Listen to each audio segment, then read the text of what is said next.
committee for real specialists. And on the other hand, it's a topic that really everybody is in touch with. And so I think it's a very important subject to talk about. Maybe this subject is one that may break the Eurozone or the EU if it doesn't work in the future. So, we will listen to the proposals of this committee. First of all, I hope you noticed that we gave you okay. Everybody got the final version. That's why you found out on your chair another copy, one copy colored in colors of the second resolution. So that is the correct one. The correct version. That's the final one.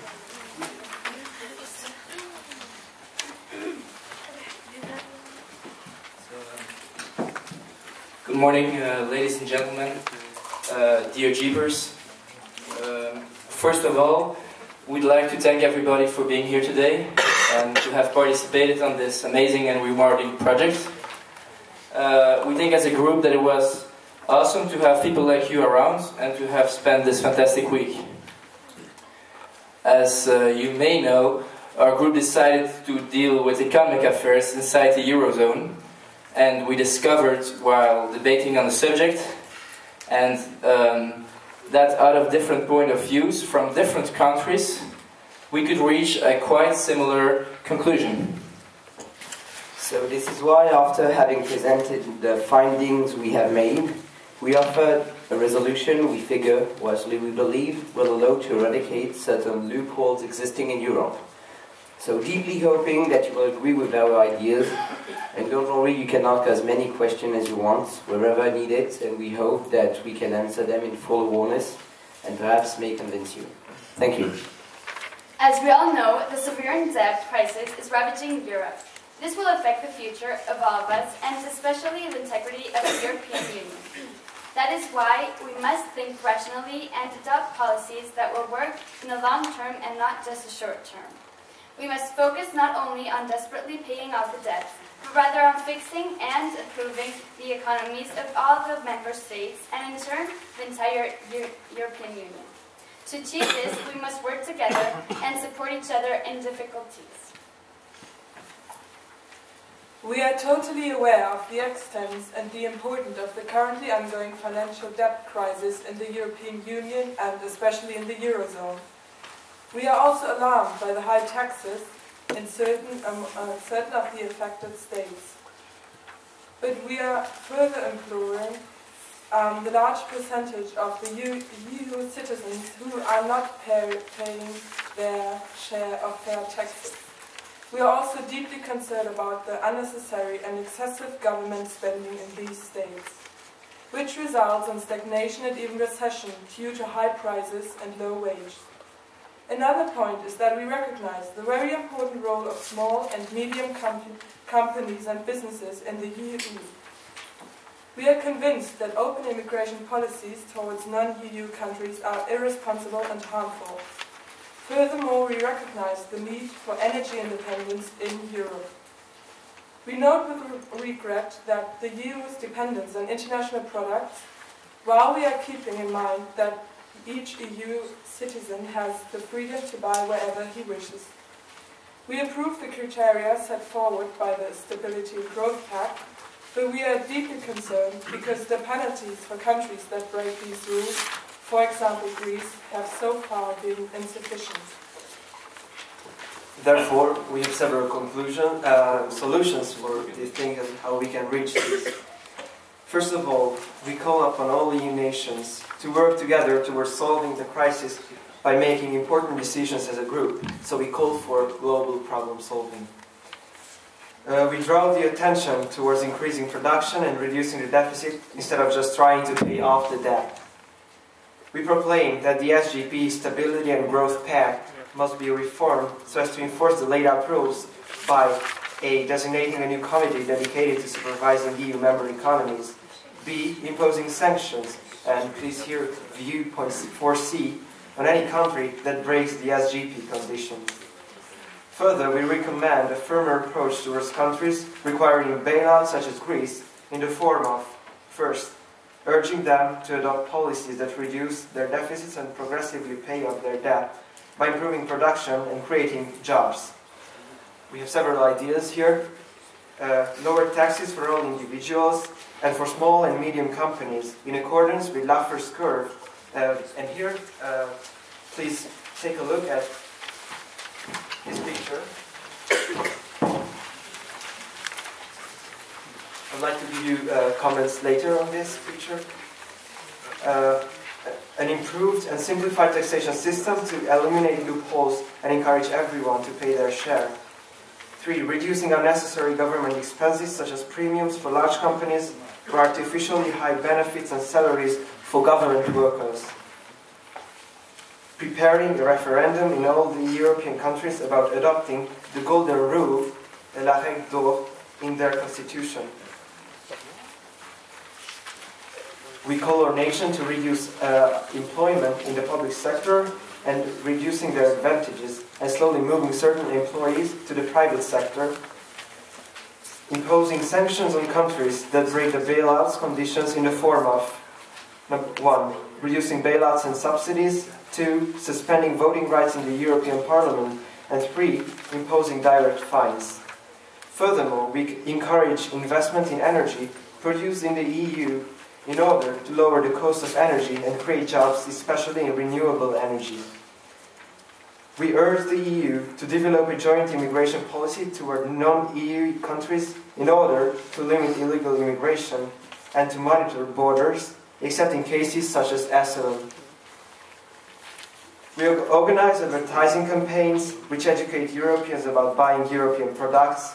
And finally, we call everyone to invest in ECB, European Central Bank bonds, instead of state obligations in order to improve trust in the European economy. We would like to talk about a few points which you might not understand, so as to avoid some confusion. First of all, the SGP is the Stability and Growth Pact. It was part of the Maastricht Treaty, and its points are that member states cannot have a debt larger than 60% of their GDP, and if they do, then they must work at a specific rate to reduce their debt to that percentage. And the affected countries also cannot have a deficit of more than 3%. This has also been updated this year in the form of the so-called fiscal pact, and it added that it pretty much elaborated that countries would have to impose automatic sanctions on those that break the rules. One of the examples is that they would have to pay up to 1% of their GDP in the form of a fine. We would also like to talk about Laffer's curve, which you might not be familiar with.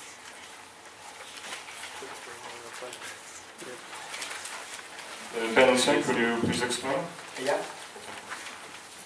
On this scale, you can see the rate of the tax, and on this scale, the tax revenue. And what this line is about, it means that the highest taxes does not add up to the highest revenue for a state. But there's an ideal point, and we have to reach that by testing. With not high enough taxes, the revenue is not the maximum, it's not the best. And with too high taxes,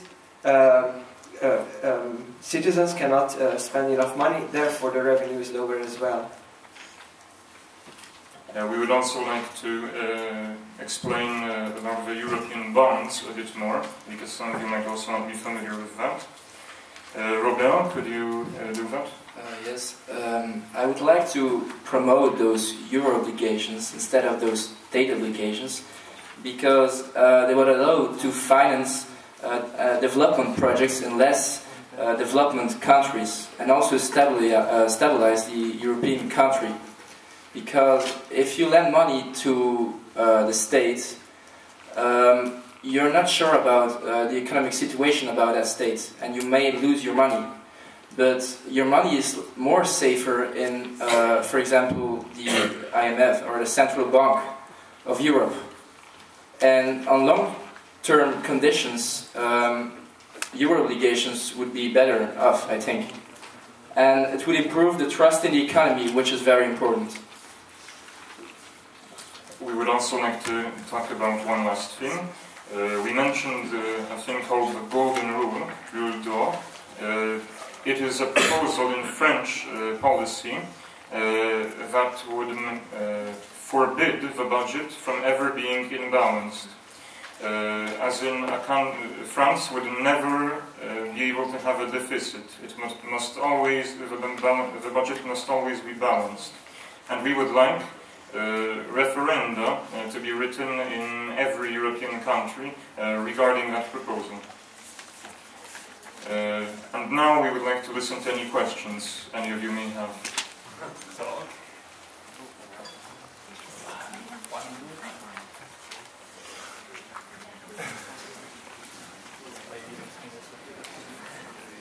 Okay, we start with number 50.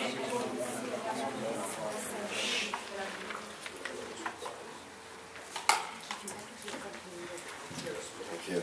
So you state that punishment, like in J, you state that punishments have so far been insufficient. Yet in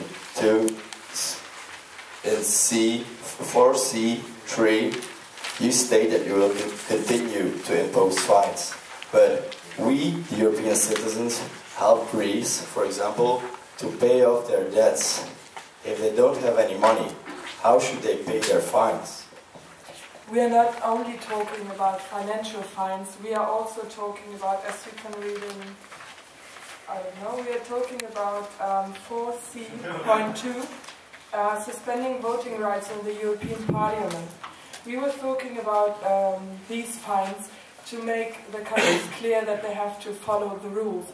Because the point you mentioned, that's completely logical. We don't want the countries to pay the money from the money we give them. So that wouldn't make any sense. Therefore, therefore they lose their voting rights in the European Parliament. You should also look at point 1, because that is the first thing you should have seen. Countries such as Greece, which receive money from the European Union, would first have reduced bailouts and not fines taken from the bailouts we give them. It is other countries that are not in such an exceptional situation that may have to do this, as enforced by the fiscal pact from this year.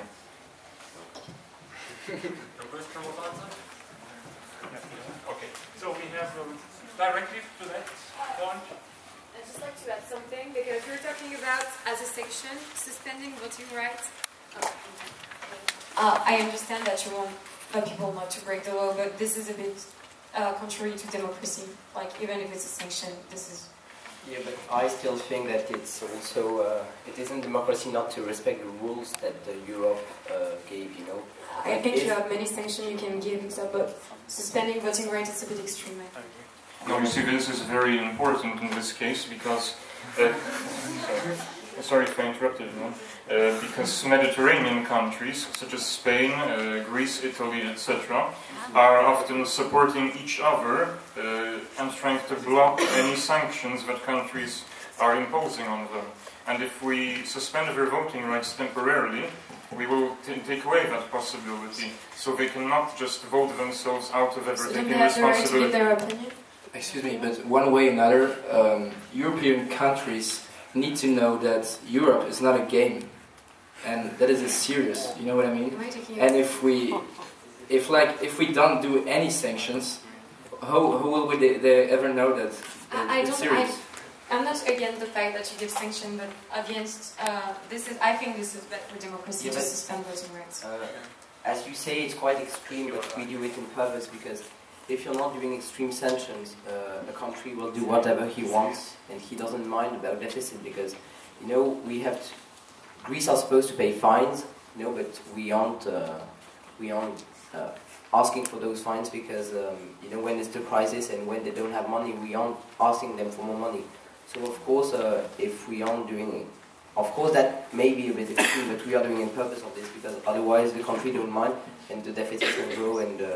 So you think this is the only way to?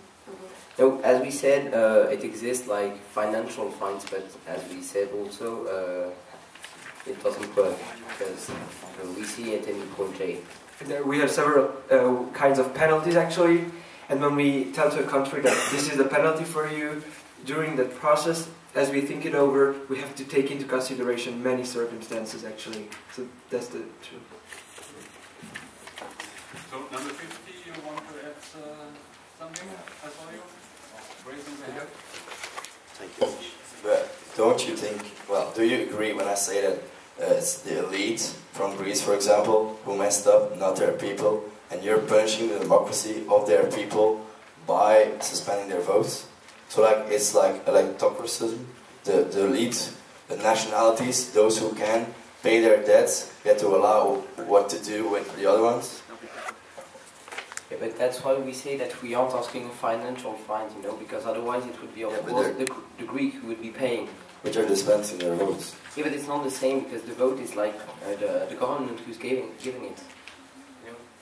And Alexander, one more thing, please.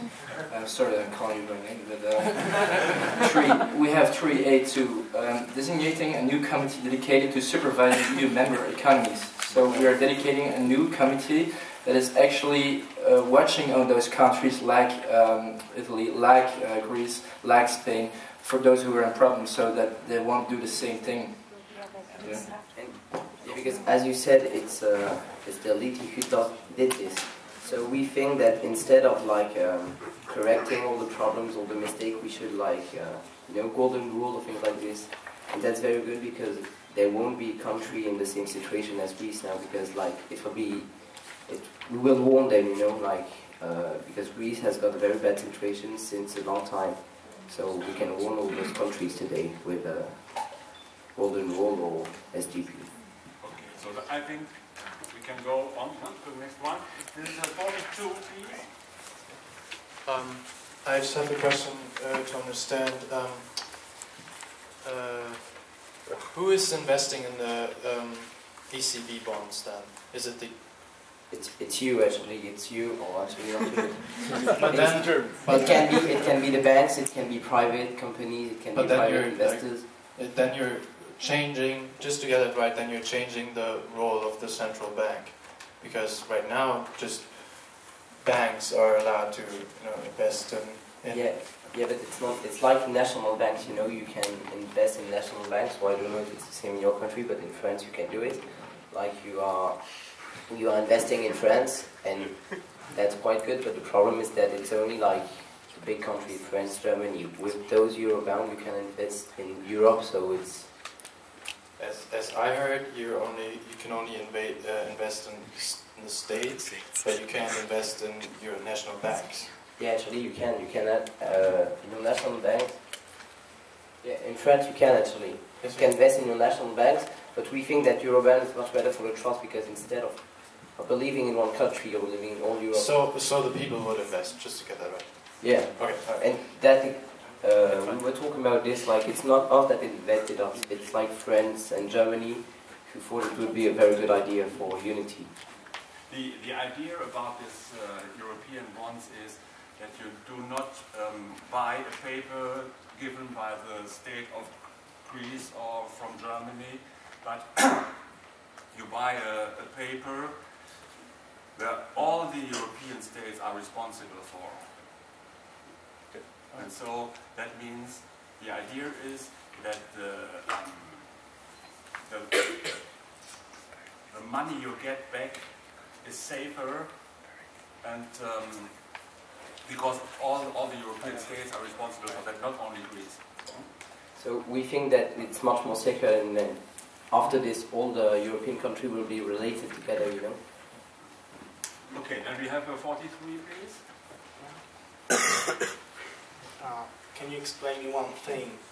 What is the point of implementing the golden rule in every country when we have the fiscal pact? already.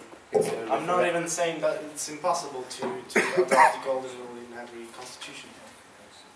It's a referendum actually, and we think that if we want Europe to be like a powerful part of the world, everybody should have the same rule. It's not possible, like in some country, to be like, they aren't allowed to have a deficit more than 0.5% of the GDP, like the golden rule says it. It should be the same everywhere, so that's why it's a referendum, because we can't impose it. We still think it's a very good thing for... But do you really think that it's possible for every European country to stick to the golden rule?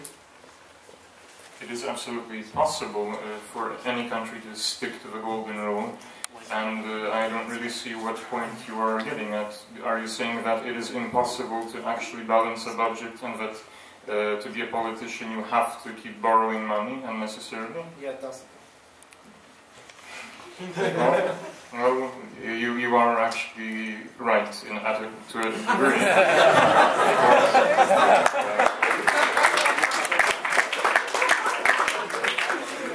But in the form of a referendum, we think that the people will actually have an opportunity to work together and not be subject to things like that. Maybe it's an idea to have it as an aim, not to have 3% debt, but a leveled budget. So, here number 9. One moment, please. Directly. Yeah. Okay. Do you think that? Thank you. Do you think that Spain can do it? Yeah, but actually, as we said, it's not because of this golden rule that tomorrow everybody is going to be okay, and all the country will go good. But the thing is that we need to patrol like this, and the countries will try to respect it.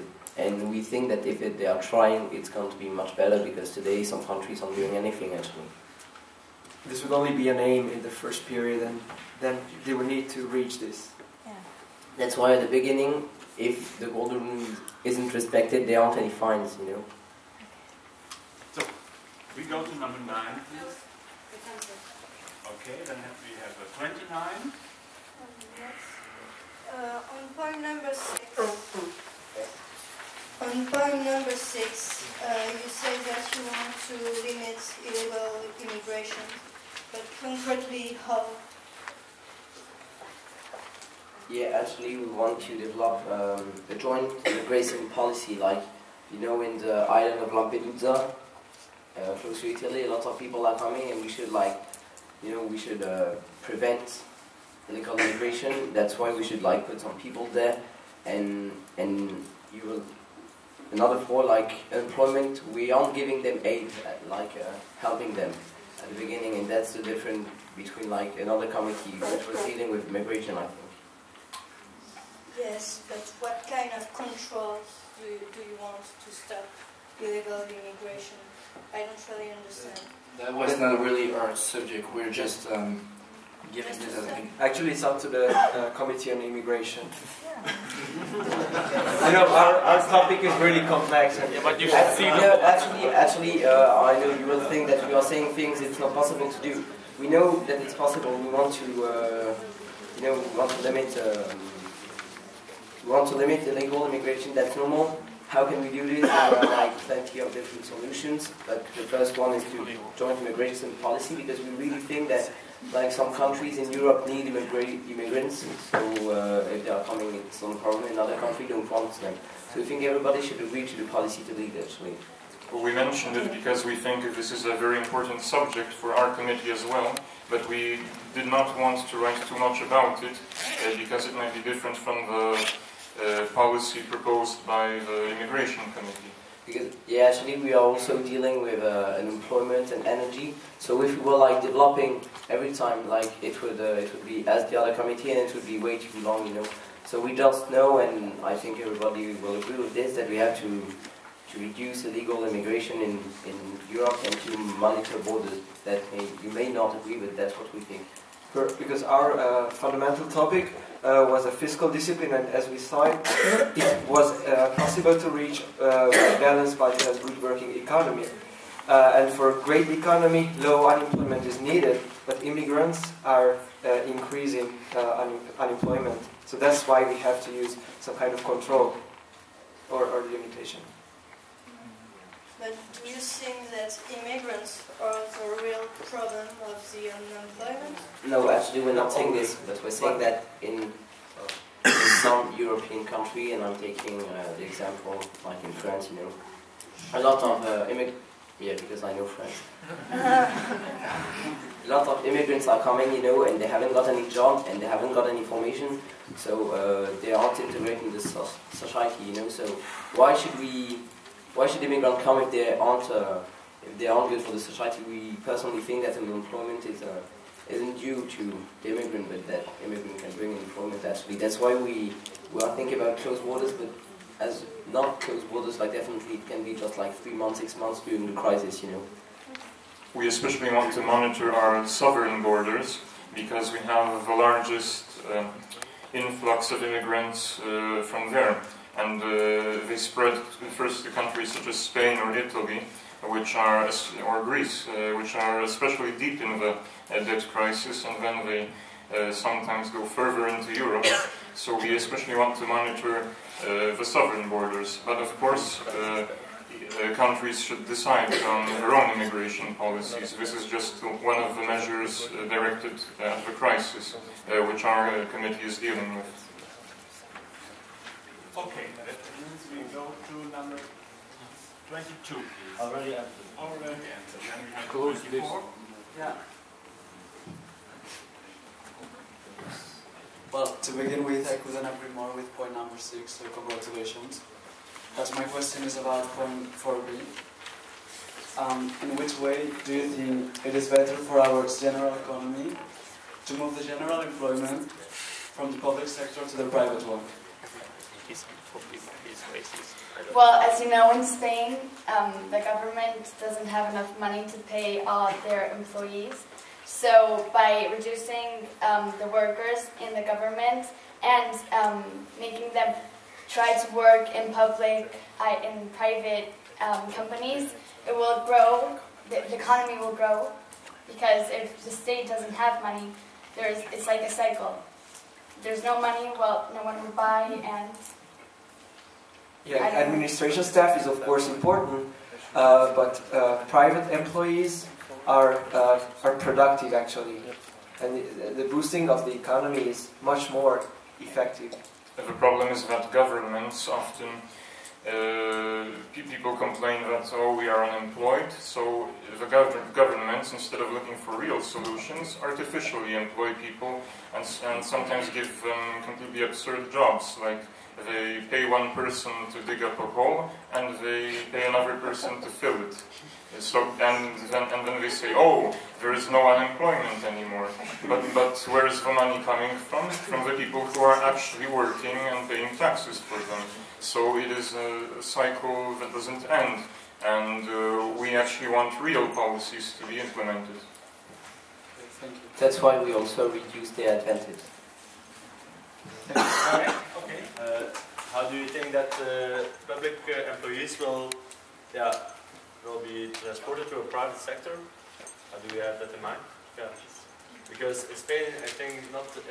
I think that many people want to work, but there isn't any work in Spain. Yeah, but as I said, actually, like I don't know, it was on another question. It's not exactly related, but a bit. We don't want like to deal with countries like Spain with this situation. We want like to resolve the problem before, you know. To prevent. I mean to prevent. To understand what I mean. Prevent what? I mean, the country. People dig a hole instead of. Yeah, I mean prevent on the crisis actually, because the thing I mean is that today in Spain we've got like 25% of unemployment. So of course it's really hard to deal with this problem. But we want like to do solutions like this in the future. No country will be in the same situation, of course. These are for preventing another crisis, but of course also to heal the recent crisis. Okay, so. Okay, then we have number 14. So I just want to ask you or your committee what you are thinking about spending money on Syria when we have our own problems here. So what's your opinion about it? If we should spend on it money? We would like to say that that is not really related to our committee, and if we would directly answer that question, we might gain votes we don't deserve and lose votes we would have gotten otherwise. So we will stay neutral on this issue.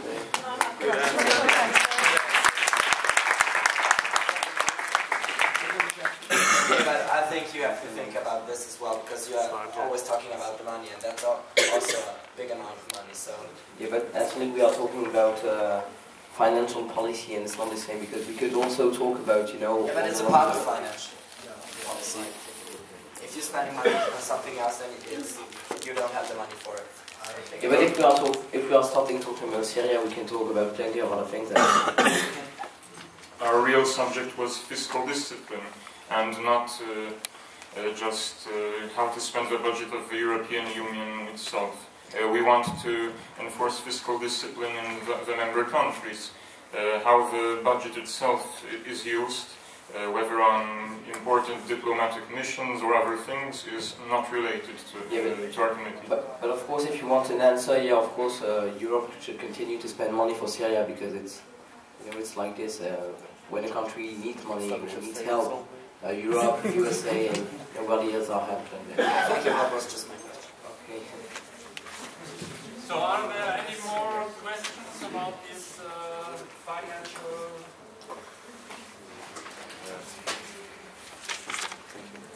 Am I mistaken, or aren't you seeing anything about creating jobs? Like, only in the green sector, but what else? That's a part of our energy independence policy. But yeah, you won't create like millions of jobs. That's why ours is called nice, because that's a part of ours as well. So how many jobs are we talking about? But you won't create millions of jobs with energy. Yeah, but the difference is that we can't do the same policy for unemployment in all Europe, because as we said, you know, Spain has got 25% of unemployment, and on the contrary, you know, Germany has got like less than 5%. So we can compare what can be compared actually. But as we said, we want to reduce the help on unemployed people, and instead of this, so it's not in all the country, because again, talking about Spain, some people are just earning, you know, like unemployed like 300 euros per month, so of course we can't reduce this, but like in a lot of other countries, and especially in France, they are earning quite a lot of money, you know, like, and it's quite difficult to say to an unemployed guy who's earning 800 euros because he has got children and things like this, that he should go and work every morning, you know, at 6 o'clock, and that he will earn like 1,000. So we are reducing the advantage, we are reducing the helps, and we are paying their formations, because a lot of people are unemployed, they are searching for a job. Jobs are existing, but they haven't got any qualifications. So we are paying for the formation. And furthermore, we are reducing taxes. Therefore, rich people, high-income people will have more money. Therefore, you will be able to invest in companies and to run companies, actually. We also wish we could have written something like simplifying bureaucracy, but that is not something we can directly do. So trying to lower taxes and simplify the taxation system is the main policy that will attract private investors to create actual jobs, because there is a huge job market in countries, especially such as Spain, and we do not want to see it go to waste. And if you see if you see the point for AI, low taxes for small and medium companies, we think that's working for unemployment also. Because the medium companies, if they have less tax, they will have more money, and this money they will have to reinvest it in jobs, actually. Actually, just one thing. We have mentioned that the more money the people have, the more will they invest in companies and the developing of the European economy industry. But do you think it will really happen? You know, the reason and why should they invest in European industry and economy? Look just at the point number 7. Even if that's just a small thing, we still think that can work actually, because a lot of people aren't sensibilized to this, you know. Pardon, can you repeat again, because I was reading the point? I was just saying you should look at the point. Oh, okay. No, but do you think so? Why should I invest my money in something which is not really sure? instead of like, you know, for example, the countries of Asia, like the small tigers we call it, South Korea, China, Russia, Brasilia, Turkey, they are much more competitive than the EU now, because it has a lot of unstable countries, and actually nobody is sure that it will stand. That is not really true, because one of the main reasons countries such as China are very competitive is because they do not have very aggressive labor unions, such as Greece or Spain, which demand from the government to give them artificially high wages and artificially high living standards that are simply unsustainable. When we lower taxes and impose the policies that we are talking about, we will try to make this actually sustainable. And since there are so many unemployed people right now, the job market in Europe is very competitive. So of course it is attractive for employers even right now, and with policies that would make it even easier, then, you know. I see your point, but I still don't think that it would be if the people would have more money, they would only invest, or they would invest the majority of that money into European businesses. But then we have a different point of view. Thank you for the answer. Yeah, thank you for your question. I totally get your point, but I'm still not secure with this C2. I think it's 4C2. Because don't you think you will make the situation in these countries even more worse, even more anti-Europe, if you... Yeah, we have to develop about this, because we were actually saying that we had to suspending the vote when it was a subject dealing with their own problem, you know. We thought that Greece couldn't decide, couldn't make a decision when it was talking about them, actually. Yeah, but we have these parties in Greece who are very, very strong, these anti-Euro parties, and I think it will make the situation even more worse in Greece, for Greece, even more anti-Euro. Well, this is a last measure that we were talking about. We do not really want to do it, but we may actually be forced to in the end. We want to reform the Stability and Growth Pact so that we can actually get Greece to actually do what the European Union asked in return for the bailouts. In the system that is prevailing right now, countries such as Greece, Spain, Italy, etc. are supporting each other in the parliament and are voting against countries such as Germany, France or the United Kingdom that are trying to vote on the sanctions. So they are actually taking money from the bailouts, and they are voting away any of the sanctions that would be imposed upon them. Yeah, but it's not about the countries, it's about the people in the countries, and if you just say that these countries can't vote, the hate on Europe in the countries will increase. So it would make the situation even worse. I don't know if you understand well. It's not like, of course there will still be elections, and of course the Greek elector will vote. It's just that the Greece won't vote in the European Parliament on certain subjects, as he said, if you are deciding if Greece should have fines, they won't vote, because... Yeah, but that sounds for me like not democracy anymore. Yeah. But first you have to keep the obligations, and when you don't do this, then you sort of lose your rights, you know. You cannot always say that it's my right, it's my right. But it's like, actually, the obligations are the first. In France, when you are doing a murder or a crime, things like this, you lose your right, and we think it's quite the same. If you aren't respecting the rules, you are losing your right, as I said again, on certain subjects, on all the subjects about the future and very important points. They are still voting, and they are a country like the others. We just think that if there is the subject is to decide if Greece should pay fines, they shouldn't vote, because of course they won't say, yeah, of course we have to pay fines, and very expensive. And well, in Germany it's like if you do a crime, you can still vote, which is okay for me because you're a human rights and you can still vote. Yeah, but it was just an example to say you that it exists. No, but read the question. It says imposing sanctions on countries that break the bailout conditions.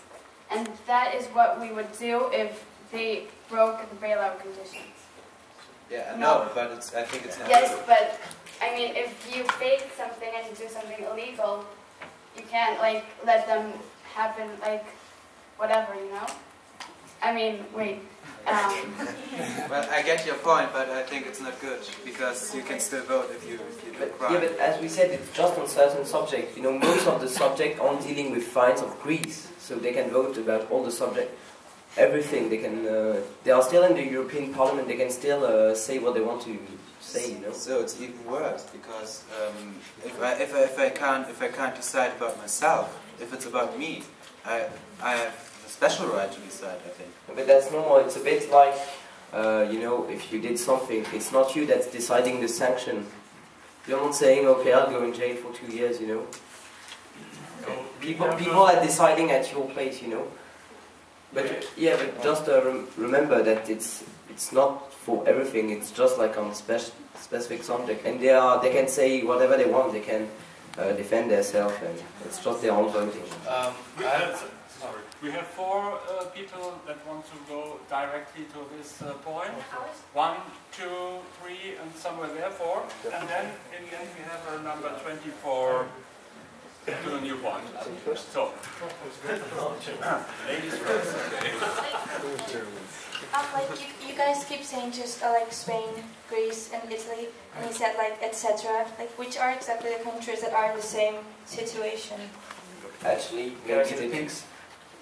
Yeah, pigs. P-I-N-G-S, Portugal, Ireland, Greece, Spain, and Italy.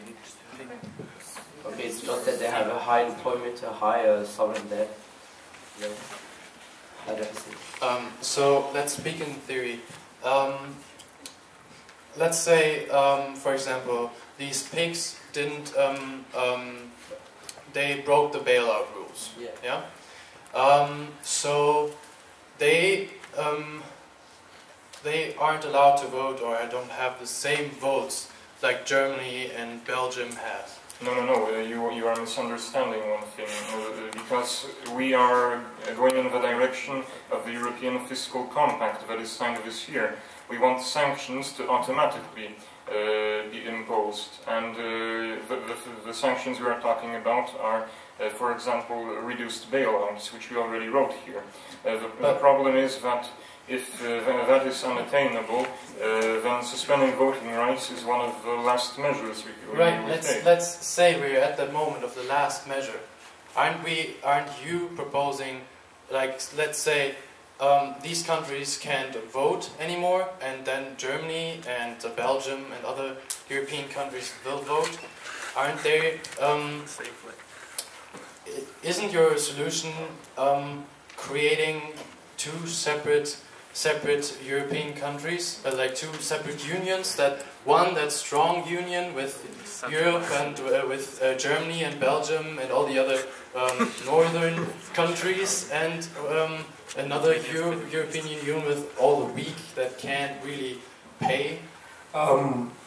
First of all, it already exists because Germany and France are the leaders of all the EU, and they make things like in the way they want to do. So it already exists. There is a problem about that. So you're just enforcing it? Yeah, no, but actually we have a second thing to say is that maybe those sanctions are quite extreme, but we are also an extreme case because you may know that Greece faked, you know, when to come in Euro they faked their numbers. So we think that that's very, like, you know, doing this is very bad, so we should do extreme sanctions actually. It's not just like a country that should have a 1 point, you know, of the deficit, and that has 1.1. We're not going to suspend the voting just for this. But we're doing like really bad things and really dangerous things for Euros, and actually, like as we said, faking results. We think that can be, we can do this actually. Okay. Even if I understand why some people do not agree, we still think it's a good solution, because otherwise it won't influence them and they will continue to lead the same policies. Yeah. So can we shorten the answers, please, also the questions? Yeah, I wanted to go more on this point Jesper mentioned. It's like, you know, the European Union sends some people like to help Greece, for example, with their financial stuff.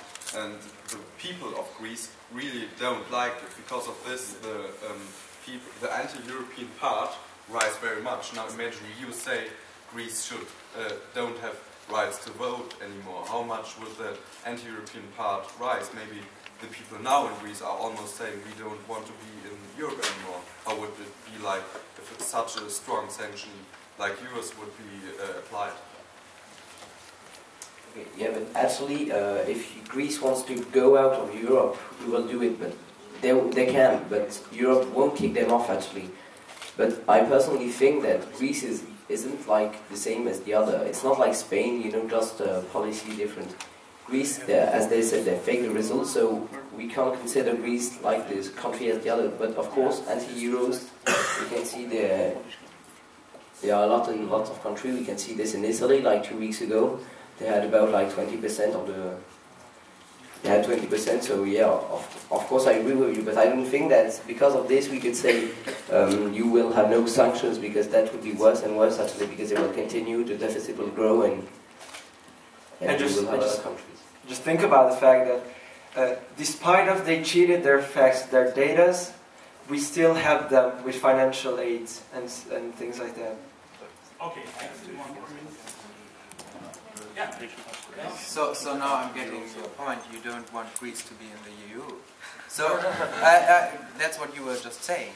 You were just saying if they commit a crime on the EU. I just said if, because he said anti-euro is growing. I said if they want to go, if like there is an election and that anti-euro are winning and that they say we want to go, of course they will go and we can't say anything. But as I said, we won't kick them off. We will say because. We discussed a lot of this, and you know Europe is a unity, so you can't decide to kick off a country when the results aren't good. You know, it's a unity, so you have to help each other, and don't forget that even if we want to suspend their vote, we are giving them a lot of money, so we are still helping them. You can't say that we are like letting Greece alone, and maybe anti-euros is growing there, but they should have in mind that without euro they would be like worse and worse. You know. And the situation would be worse than today, I think, actually. Yeah, but with this decision, you underline this. You help this anti-euro section in Greece, this anti-euro part. So you're not doing it directly. You're not forcing Greece out directly, but indirectly you do. Yes, but do you think countries such as Greece are happy to pay fines? No, they aren't happy about it. Of course not, but yes, and they won't be happy about these fines as well, but we have to make clear that they have to follow certain rules, because the European Union is a community, and every single country which wants to take part in that club, I say club, has to follow these rules. And of course they're not happy all the time, but they have to understand that they have to follow these rules. Your point could actually be applied to literally anything that the European Union does to Greece, because if we apply your logic consistently, then any sanction we put on Greece would mean that we are as you say, supporting the anti-EU faction, because we are giving them some kind of limits or reducing the bailouts, and then the people will be angry. So I'm so sorry because we are not out of time. Is it okay when we have the number 24 again, and for the last question? So please. Short question. I know it is not written, but I think someone mentioned that before. I think you said something about raising the taxes for the rich. No, reducing. Oh, and it's not on the rich actually, it's on everybody, because we think that people will spend it, and you can say that we are losing money, but we think that we're also earning some because it will be invested in the economy, so that we think it's a very good point for growth actually. Okay, so that means thank you for your questions, also for the work of the committee. You have the last word. Yeah. After that we as the week was passing by, all of our members had an opportunity to understand and see the difference in different EU countries. As EU should be tolerant and helpful to each of its members, we think that first of all EU should be more solid. It also must improve its tax system in order to make people have more money to spend and develop market. also to reduce unnecessary government expenses and shift employment from the public sector to private sector. We're not asking to vote yes, we only wanted to express our ideas and interest in how can we change the situation in EU. You know, even experts in economy can't change anything at the moment, so we're young. So thank you for listening.